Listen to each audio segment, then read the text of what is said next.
আল্লাহ যখন কাউকে ভালোবাসে তখন তার শরীরে 4টি নিশানা পাওয়া যায়, অর্থাৎ 4টি আলামত যদি আপনার শরীরে থাকে মনে করবেন আল্লাহ আপনাকে ভালোবাসে। 4টি নিশানা। 1 নাম্বার হচ্ছে যাদেরকে আল্লাহ তাআলা দ্বীনের সঠিক জ্ঞান দান করেন তাদেরকে আল্লাহ তাআলা মহব্বত করেন।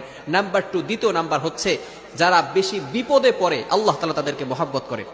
যার শরীরে দেখবেন একের পর এক বিপদ আসতেছে, অসুস্থতা আসতেছে, বারবার বিপদ, একের পর এক বিপদ, একটা বিপদ যাওয়ার পর পরে আরেকটা বিপদ আসতেছে, আপনি হতাশ হবেন না প্রিয় ভাই।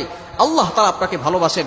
এই কোটি কোটি মানুষের ভিতরে আল্লাহ তাআলা আপনার প্রতি ফোকাস করেছেন, আল্লাহ তাআলা আপনাকে ভালোবেসেছেন বিধায় আল্লাহ পাক রব্বুল আলামিন আপনাকে বিপদ দিয়েছেন। মনে রাখবেন নবীদেরকে আল্লাহ তাআলা বিপদ দিয়েছেন। ইব্রাহিম আলাইহিস সালাম খলিলুল্লাহ এবং মিল্লাত আবিকুম ইব্রাহিম, যিনি সকল মুসলিম উম্মাহের সকল মুসলমানদের পিতা এবং সকল মুসলমানদের লিডার নেতা, সুতরাং ইব্রাহিম আলাইহিস সালামকে আল্লাহ তাআলা সবচেয়ে বেশি কষ্ট দিয়েছেন।